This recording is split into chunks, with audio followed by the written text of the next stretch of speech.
Assalamualaikum warahmatullahi wabarakatuh. Rekan dan sobat sekalian, Ketua dan Sekretaris PPK, Ketua dan Sekretaris PPS yang saya muliakan. Eh, Pada pagi hari ini, saya ingin menyampaikan sedikit tentang tata cara laporan keuangan yang mungkin sebagian dari kita sudah pada paham dan sudah menyusun. Namun sebagian dari kita ada juga yang masih melakukan konsultasi ke kami sebelum menyampaikan laporan secara resmi. Jadi meskipun ada sebagian yang sudah paham, ada juga sebagian yang masih ragu-ragu apakah sudah betul yang mereka susun atau belum. Jadi untuk rekan-rekan sekalian, untuk pagi hari ini saya coba sajikan sedikit tentang tata cara penyampaian laporan keuangan atau pertanggungjawaban keuangan. Meskipun singkat, mudah-mudahan dapat membantu untuk rekan-rekan di Sekretariat PPK dan PPS untuk menyelesaikan laporan keuangan. Sebagaimana kita ketahui bahwa yang dipertanggungjawabkan adalah untuk PPS laporan keuangan di bulan Februari, kemudian PPK juga dilaksanakan sampai dengan bulan Februari.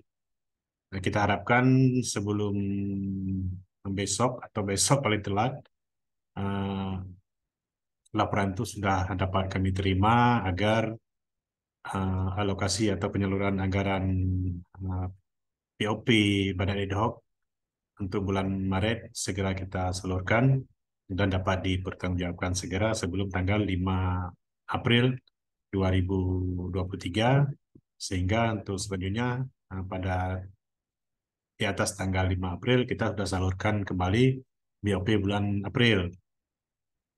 Baik rekan sekalian, dimanapun Anda berada, sedikit ingin saya share materi saya. Mudah-mudahan dapat kita pahami bersama. Tentang laporan keuangan Badan Ad Hoc Pemilu tahun 2024. Singkat saja saya ingin sampaikan, mudah-mudahan dapat membantu nanti kalau memang ada yang masih terkendala dapat kita komunikasikan baik langsung ke kami di KIP maupun melalui grup yang sudah dibentuk.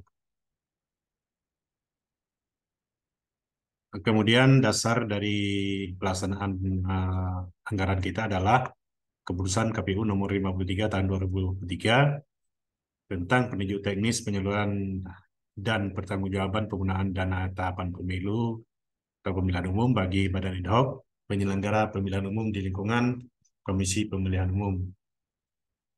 Pelaksanaan anggaran untuk Badan Ad Hoc ada 3, yaitu belanja honorarium yang saat ini diperuntukkan untuk PPS, yaitu honorarium tidak tetap yang dibayarkan kepada petugas Badan Ad Hoc penyelenggara pemilu yang melaksanakan kegiatan terkait dengan output yang dibayarkan atas pelaksanaan kegiatan yang insidentil dan dapat dibayarkan tidak terus-menerus dalam 1 tahun. Ini yang sudah kita laksanakan adalah membayar honor pantarlih.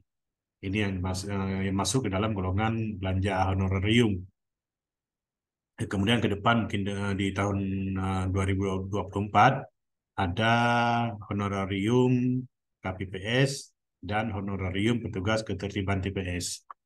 Juga itu menjadi tanggung jawab dari PPS atau Sekretaris PPS untuk menyalurkan melalui staf yang mengurus bidang keuangan.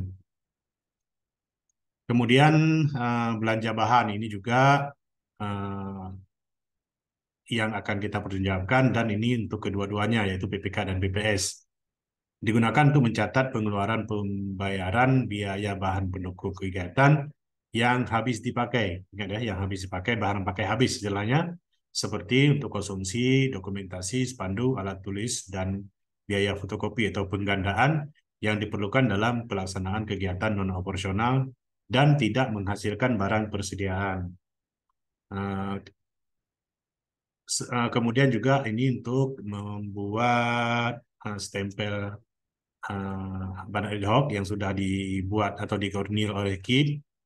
Sebagian sudah pada mengambil dan membayar kembali dan mengambil faktur di KIP itu sebagai lembar pertanggungjawaban untuk PPS dan PPK nanti. Uh, Spanduk yang maksud mungkin bisa saja spanduk nama badan ad hoc ya, buat spanduk untuk nama PPK atau PPS, atau dibuat papan nama dalam spanduk yang dibalut ke papan atau triplek, kemudian diletakkan di kantor masing-masing. Kemudian bahan ini tidak tersedia atau tidak jadi barang persediaan atau yang disebut dengan barang habis pakai. Hektar, kemudian map, stempel, itu adalah barang habis pakai meskipun dipakai lama. Meskipun juga habis pemilu juga masih ada, itu dianggap barang habis pakai. Jadi hektar itu atau penjilid uh, juga dimasuk dalam belanja bahan habis pakai. Stempel juga demikian. Kemudian belanja yang ketiga adalah belanja non-operasional lainnya. Digunakan untuk pembuatan TPS, belanja barang kelengkapan TPS, dan bantuan transport bagi badan ad hoc penyelenggara pemilu. Untuk pembuatan TPS dan barang kelengkapan TPS itu alokasinya di tahun 2024 nanti karena memang pembuatan TPS di bulan 2 nanti, tahun 2024. Sedangkan untuk hari ini atau saat ini, kita hanya bisa menggunakan belanja non-operasional lainnya adalah untuk bantuan transport bagi badan ad hoc penyelenggara pemilu. Bantuan transport ini bisa dalam bentuk surat tugas karena ada undangan atau ada panggilan di masing-masing tingkatan. Eh, Bisa juga surat tugas yang tidak ada panggilan seperti melaksanakan apa namanya konsultasi, melaksanakan koordinasi dan macam-macam.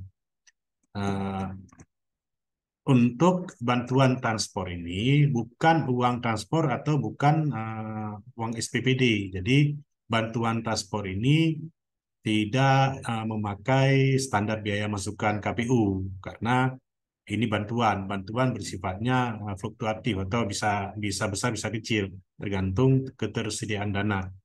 Dalam hal menyalurkan atau memberikan bantuan transport, PPK, PPS, Sekretaris PPK, Sekretaris PPS itu berkoordinasi untuk melihat kecukupan anggarannya. Jadi setelah kita mempertanggungjawabkan belanja bahan semuanya sudah selesai, kemudian dilihat jumlah sisa anggaran yang bisa dialokasikan untuk bantuan transport.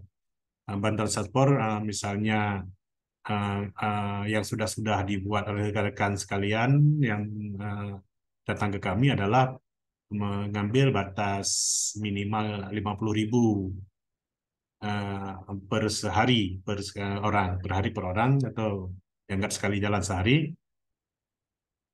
Itu yang ada yang membuat 50.000 dan hampir rata tidak memperhatikan jarak atau jauhnya dengan tempat yang dituju.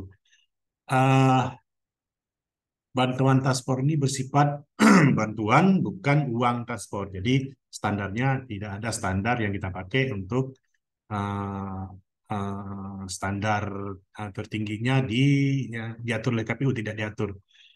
Kemudian dalam mengalokasikan bantuan transport ini, PPK dan PPS memperhatikan ketersediaan dana, kewajaran pembayaran, dan kewajaran dan kepatasan pembayaran. Misalnya dari satu desa pergi ke kecamatan, ada panggilan ke kecamatan atau panggilan ke KIP. Uh, itu sewajarnya berapa diberikan. Jadi jangan jor-joran dihabiskan, nanti siapa tahu uang sudah habis, terrealisasi, namun kegiatan masih ada. Jadi uh, itu dipertimbangkan. Untuk sementara kami sedang mempersiapkan standar, yaitu uh, rincian kertas kerja untuk batas maksimal yang bisa direalisasikan, namun sampai saat ini belum belum menjadi. Mudah-mudahan ke depan sudah menjadi pedoman bagi rekan-rekan semuanya untuk menjadi pegangan. Bantuan transport ini bisa untuk ketua anggota PPK PPS, juga bisa untuk sekretaris dan staf uh, sekretariat ya, PPK PPS, tergantung kebutuhan. Kemudian setiap ada panggilan yang atau undangan yang dilakukan oleh Kim, misalnya yang diberikan uang transport atau uang saku, itu untuk lebih amannya tidak diberikan bantuan transport dari Badan Ad Hoc karena sudah ada diberikan di uh, pihak pengundang. Jadi jangan double nanti. Jadi bisa jadi uh, uh, temuan kenapa sudah ada uang transport dari penyelenggara, pengundang atau penyelenggara, dan kenapa diberikan lagi di uang transport di Badan Ad Hoc. Jadi kalau memang nanti ada surat tugas, ada undangan, kemudian dibuat surat tugas untuk menghadiri undangan, eh, kalau setelah acara diberikan uang transport atau uang saku, itu jangan diberikan lagi di Badan Ad Hoc. Bisa saja nanti ada kegiatan-kegiatan yang memang ada anggaran yang disediakan untuk uang saku atau uang transport di pihak pengundang atau di pihak Kim misalnya. Kemudian pertanggungjawaban anggaran atau pertanggungjawaban dana Badan Ad Hoc. PPK dan PPK, PPS dan KPPS, ini KPPS nanti wajib menyampaikan pertanggungjawaban dana pemilu yang diterima dari bendahara pengeluaran atau bendahara pengeluaran pembantu pada KI Kota Sabang sesuai dengan batas waktu yang telah ditentukan. Sekretaris PPK, Sekretaris PPS, dan Ketua KPPS bertanggung jawab secara formil dan material atas penggunaan bukti sah yang membebani dana pemilu. Pertanggungjawaban dimaksud meliputi SPTJB, surat pertanggungjawaban belanja, dan bukti pengeluaran. Bukti pengeluaran itu kwitansi. Kemudian waktu penyampaian laporan pertanggungjawaban paling lambat tanggal 5 pada bulan berikutnya. Jadi kalau anggaran Februari seharusnya tanggal 5 kita sudah, tanggal 5 Maret sudah kita terima laporan. Tapi karena memang penyalurannya juga udah di atas tanggal 5, masih kita beri perpanjangan waktu pertanggungjawaban, dan pun dalam pertanggungjawaban ini juga masih uh, ada yang tidak sepenuhnya memahami. Kemudian untuk bulan Maret nanti itu sudah kita melakukan, harus dipertanggungjawabkan pada bulan April sebelum tanggal 5 atau sampai tanggal 5 paling lambat. Dan saya yakin rekan-rekan semuanya yang sedang mempersiapkan laporan di bulan Februari juga sudah menyiapkan bahan-bahan untuk laporan bulan Maret. Tinggal dipertanggungjawabkan saja setelah anggaran itu turun.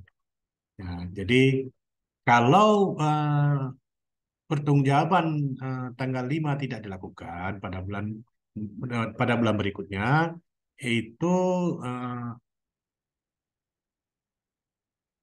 dana bulan yang berikutnya itu tidak disalurkan, tidak di, dicairkan istilahnya. Jadi eh, mohon rekan-rekan eh, untuk melaksanakan pertanggungjawaban itu tepat waktu karena ini menyangkut dengan pertanggungjawaban kami ke pihak atas, ya. Sama juga kami ada ring waktu yang kami harus selesaikan. Tanpa penyelesaian dari bawah atau dari Badan Ad Hoc, kami juga terkendala untuk melakukan penyelesaian pertanggungjawaban ke pihak lain atau pihak atas. Sekretaris PPK dibantu staf pelaksana. Ini juga PPS ya, Sekretaris PPK dan Sekretaris PPS dibantu pelaksana yang ditunjuk pengelola keuangan bertanggung jawab untuk menyelesaikan seluruh administrasi keuangan PPK. Juga dengan PPS sama. Ya, Sekretaris PPS dibantu staf pelaksana yang ditunjuk mengelola keuangan. Jadi stafnya kan ada dua, satu bidang keuangan, satu bidang teknis. Jadi yang membantu untuk laporan pertanggungjawaban ini adalah yang ditunjuk sebagai pengelola keuangan dan bertanggung jawab untuk menyelesaikan seluruh administrasi keuangan PPS, Pantali, petugas ketertiban PPS di wilayah kerjanya. Jadi kalau PPK cuman operasional PPK saja, sementara untuk ini kan ada honor Pantali, nanti ada honor ketertiban PPS, nah honor PPS, KPPS nanti juga. Kemudian pertanggungjawaban selanjutnya adalah Ketua KPPS bertanggung jawab untuk menyelesaikan seluruh administrasi keuangan penyelenggaraan pemilu kepada sekretaris PPS paling lambat 5 hari kerja sejak berakhirnya masa tugas KPPS.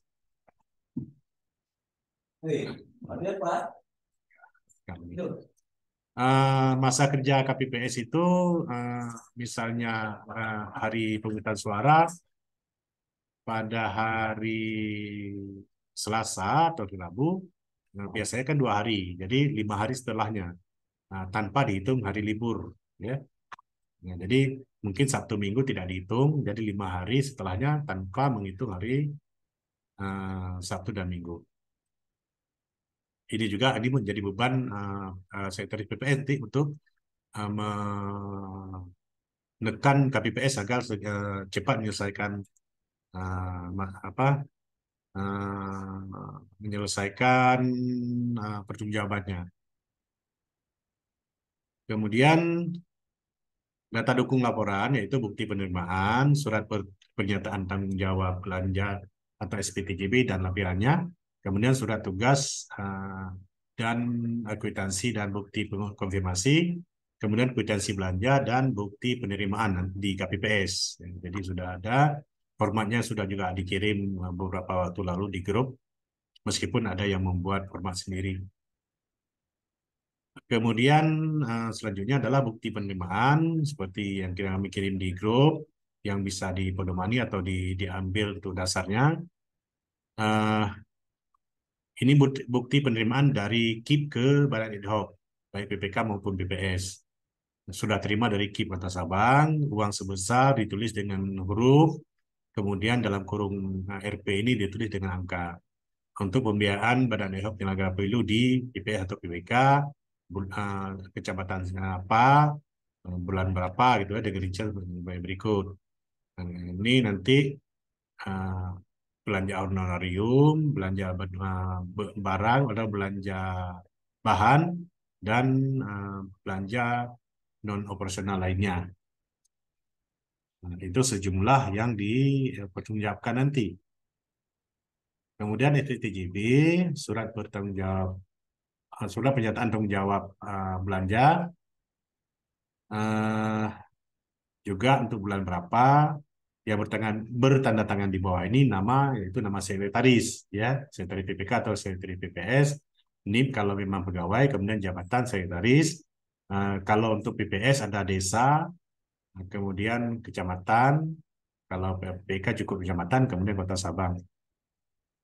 Jadi bertanggung jawab atas penggunaan dana pemilu bulan Februari misalnya tahun 2023 sebesar berapa alokasi? Kalau PPK 5 juta, kalau PPS 2 juta.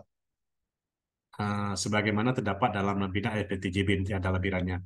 Berdasarkan lampiran SPTJB ini masih terdapat sisa dana yang belum digunakan. Usahakan untuk tidak ada sisa dana, ya. Jadi nanti dibuat RP nihil. RP nihil buat. Jadi usahakan tidak ada sisa dana, karena kalau ada sisa dana harus di-store ke kami, baru bisa dialokasikan dana bulan berikutnya.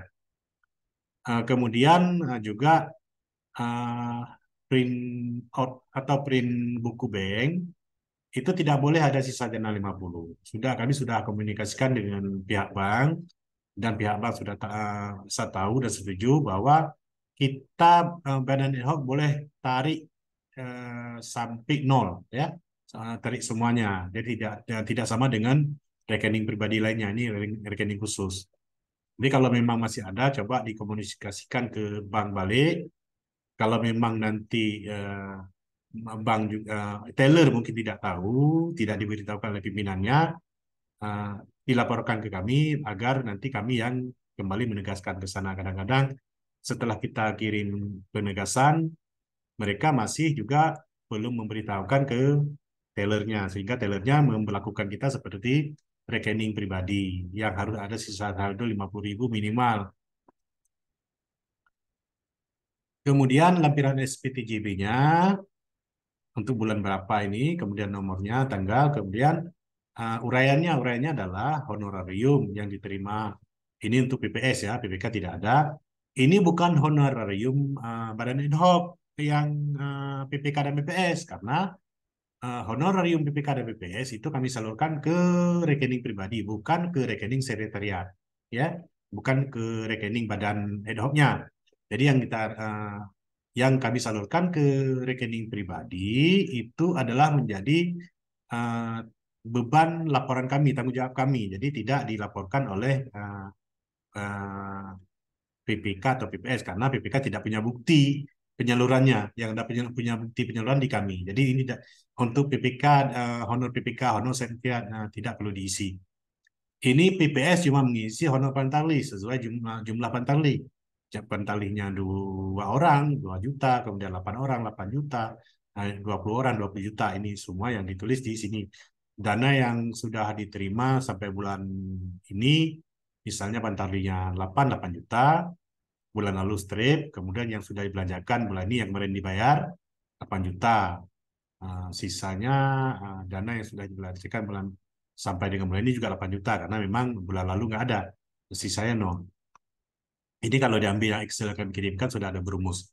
Kemudian belanja bahan ini yang diolah oleh PPK dan sekretaris PPK dan sekretaris PPS untuk kecukupan dananya. Jadi usahakan semua belanja itu dulu yang dipertanggungjawabkan karena itu menyangkut dengan uh, pihak kita dengan pihak lain yang kita belanja, misalnya belanja bahan ATK, belanja apa penggandaan fotokopi misalnya, kemudian stempel yang kemarin. Ini dicukupkan ke sini dulu, dicukupkan ke belanja bahan dulu. Kalau sudah selesai penanggung untuk ini sudah selesai, sisa dananya baru dialihkan ke belanja non operasional lainnya yang merupakan bantuan transport.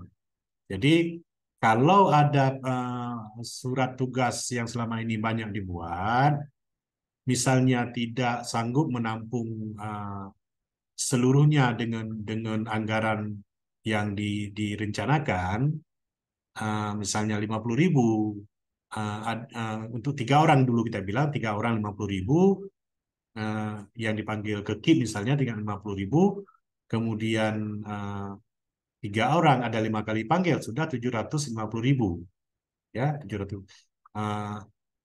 5 kali panggil misalnya, yang panggil 3 orang 50 150 kali 5 750.000. Kemudian itu belum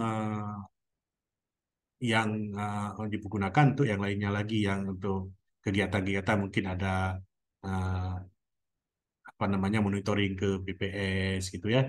Jadi uh, belanja ataupun bantuan transport ini boleh lebih sedikit dari ketentuan, asal tidak melebihi. Misalnya cukupnya untuk 40.000 sehari, ya udah kasih aja 40.000. Atau ada kalau memang sudah pas anggarannya apa untuk pertanggungjawabannya, sementara surat tugas masih tersisa, ada surat tugas yang boleh tidak dibayar itu. Jadi tidak harus semua surat tugas dibayar. Kalau memang nggak ada dana, boleh nggak dibayar. Itu kan sifatnya bantuan. Jadi tidak perlu repot untuk memikirkan, ini ada surat tugas.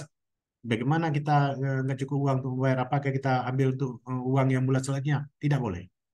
Uang selanjutnya atau bulan-bulan selanjutnya adalah pertanggungjawabannya di bulan selanjutnya atau untuk kegiatan bulan selanjutnya. Jadi kalau ada perjalanan dinas atau surat tugas di bulan Februari, dipertanggungjawabkan di bulan Februari semua.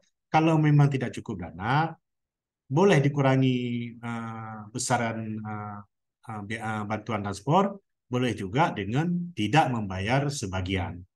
Jadi itu tergantung kesepakatan di tingkat kalian masing-masing antara ketua dan sekretaris. Jadi keputusannya ada di badan ad hoc masing-masing. Kemudian surat tugas juga sudah pernah kami share di grup, baik yang berbentuk Excel maupun yang bentuk Word yang mudah tinggal diubah. Nah, jadi ini surat tugas yang ditekan oleh ketua PPK atau PPS, tinggal disesuaikan aja kalau memang PPS PPS, kemudian PPK PPK. Uh, dengan ketua dengan menyebutkan siapa yang ditugaskan. Kalau ada surat tugasnya untuk 3 orang, tulis ya satu nama nama jabatan kemudian NIM semua. Kemudian dua, tiga, boleh satu surat tugas dibuat kolektif untuk beberapa orang yang dipanggil atau yang mendapat undangan. Atau yang surat tugas yang disuruh pergi tanpa undangan. Misalnya uh, ketua menyuruh sekretaris dan staf pengelola keuangan untuk berkonsultasi masalah tata cara pelaporan. Itu kan 2 orang misalnya, boleh satu surat tugas untuk 2 orang. Namun surat tugas ini uh, dilengkapi dengan kwitansi dan bukti konfirmasi penyelesaian tugas. Ini yang harus masing-masing. Jadi ini untuk masing-masing orang. Misalnya kalau PPK atau PPS 3 orang yang dipanggil ke KIP, buat untuk masing-masing orang. Kemudian surat tugas ini digandakan 3X atau 3 lembar. Surat tugas ini 3 lembar untuk masing-masing. Jadi dikurung atas nama si A, diklip dengan bukti si A. Atas nama si B, diklip dengan bukti si B. Jadi masing-masing ini ada surat tugas. Tidak perlu membuat surat tugas 3 biji. Cukup 1 biji surat tugas, cuman digandakan. Kemudian ini sudah jelas, sudah terima dari sekretaris PPK atau PPS, uang sebesar misalnya Rp50.000, tulis dengan huruf Rp50.000.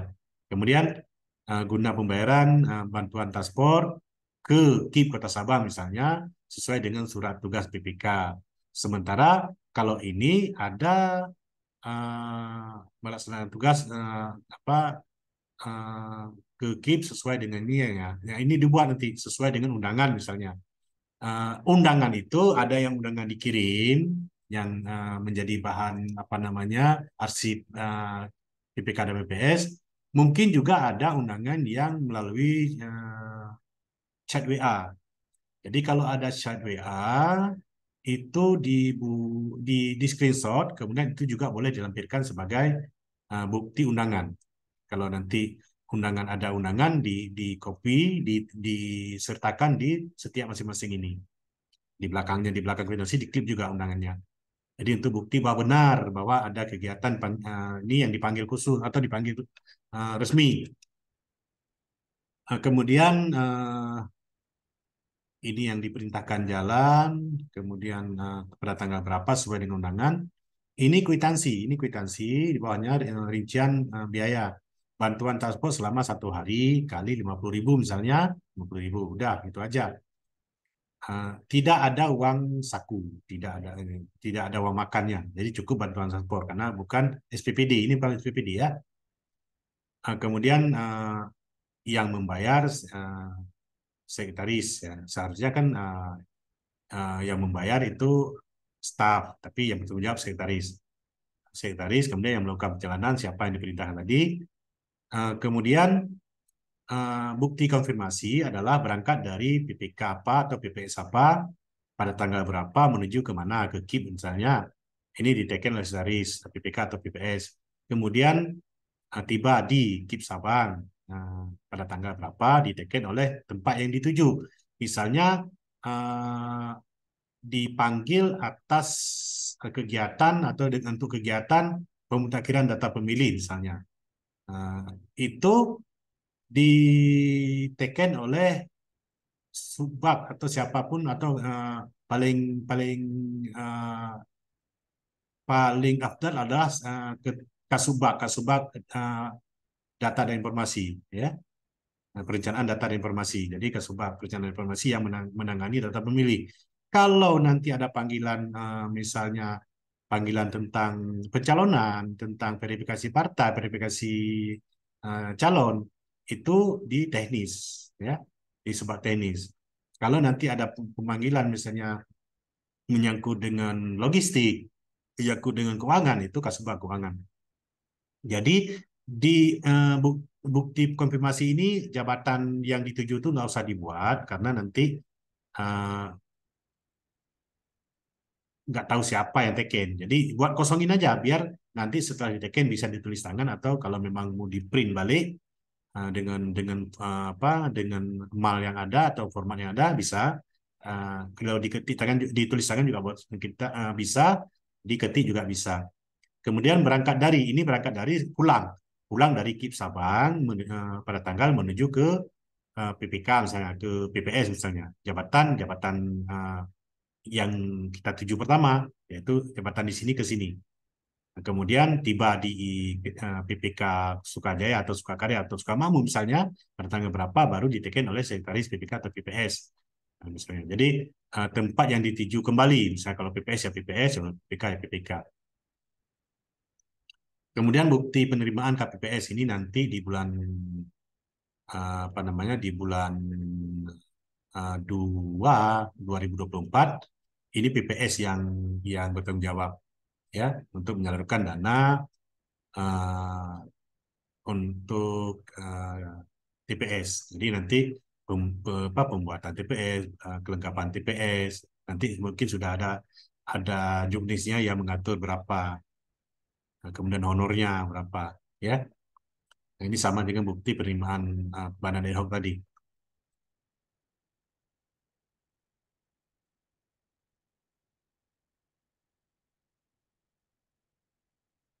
Kemudian ada satu lagi kwitansi ini mungkin terhapus dari saya. Kwitansi yang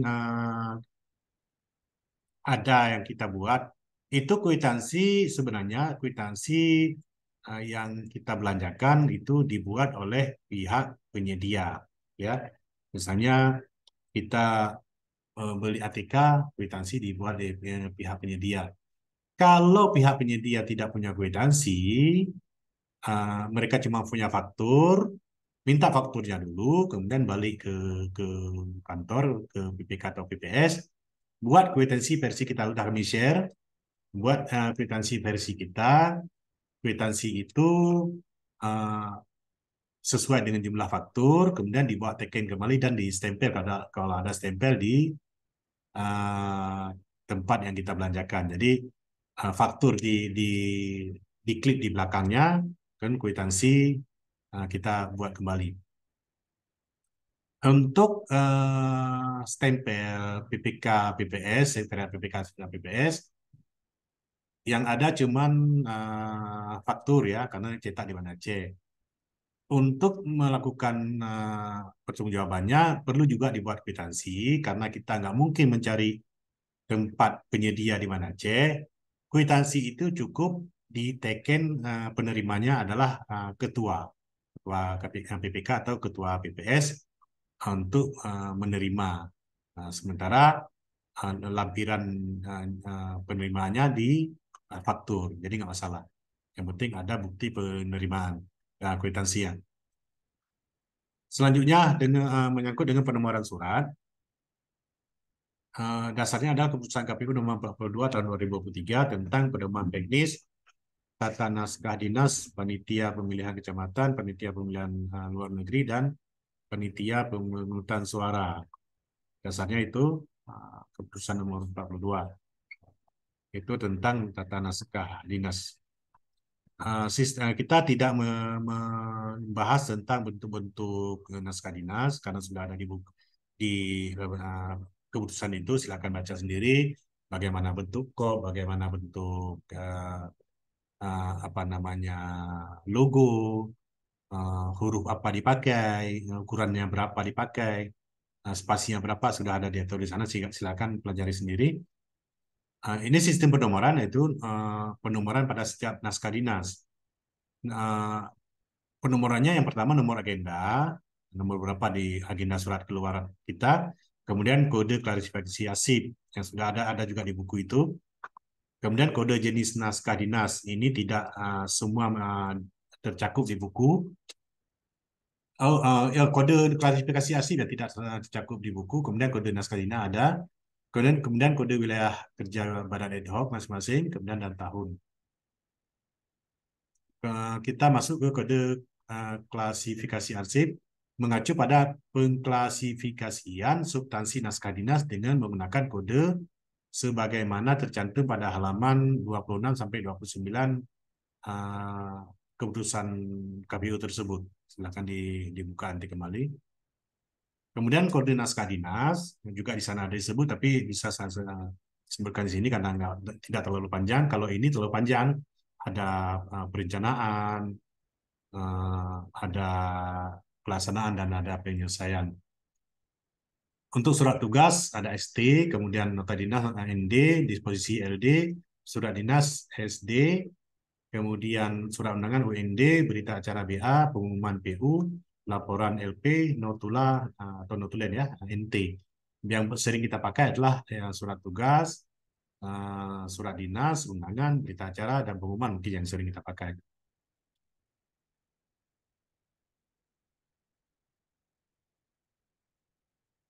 Kemudian kode wilayah kerja Sukamakmur sudah pernah kami share. Sukamakmur 117203, Ibo 117201 dan selanjutnya sudah pernah kami share. Silakan dilihat kembali.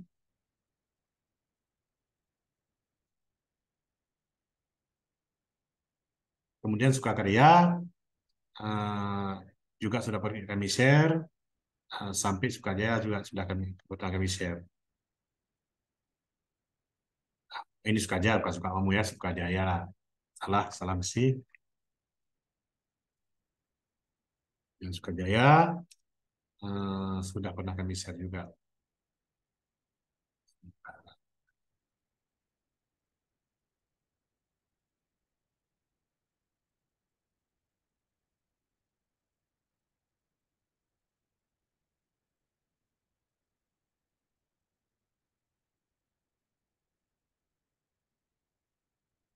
Contoh penomoran naskah dinas, surat tugas acara sosialisasi BIMTEK, penyuluhan pendidikan pemilih pada pemilu legislatif, misalnya dan Pilpres. Nomor agenda kalian, nomor agenda PPK dan PPS, kemudian kode klasifikasi adalah PP, perencanaan ini masuk ke perencanaan karena sosialisasi 06.1 yang menerangkan bahwa sosialisasi BIMTEK penyuluhan pendidikan pemilih, kemudian ST surat tugas, ini surat tugas. Kemudian kode kecamatan, kalau desa juga kalau membuat kode desa nanti ini kode kecamatan misalnya Kecamatan Sukakarya dan tahun. Saya kira sudah dipahami. Untuk naskah dinas yang kode klasifikasi arsipnya tidak diatur dalam keputusan 42 tersebut, untuk keseragaman tata naskah cukup menggunakan kode jenis naskah dinas saja setelah nomor urut agenda. Contoh untuk laporan keuangan misalnya.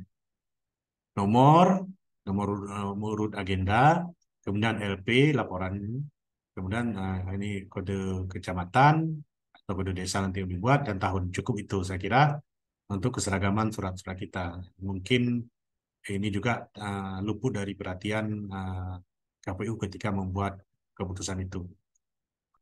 Untuk logo, kop naskah dinas, kemudian amplop, map, format naskah dinas, lembar disposisi, penggunaan jenis huruf, dan lainnya bisa dipelajari masing-masing pada keputusan 42 tersebut. Jadi semua ada di situ, tinggal dipelajari. Tujuannya adalah agar naskah kita seragam, seragam apa namanya formatnya, seragam hurufnya sesuai dengan peraturan yang telah diterbitkan. Demikian rekan-rekan sekalian, sedikit informasi, sedikit yang saya share.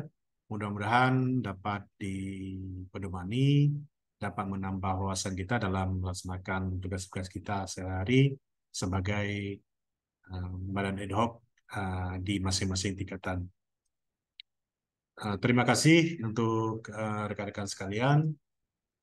Mohon maaf jika ada kekurangan dan tetaplah berkomunikasi antara ketua dan sekretaris, tetap berkomunikasi dengan kami apabila ada yang perlu kita perbaiki.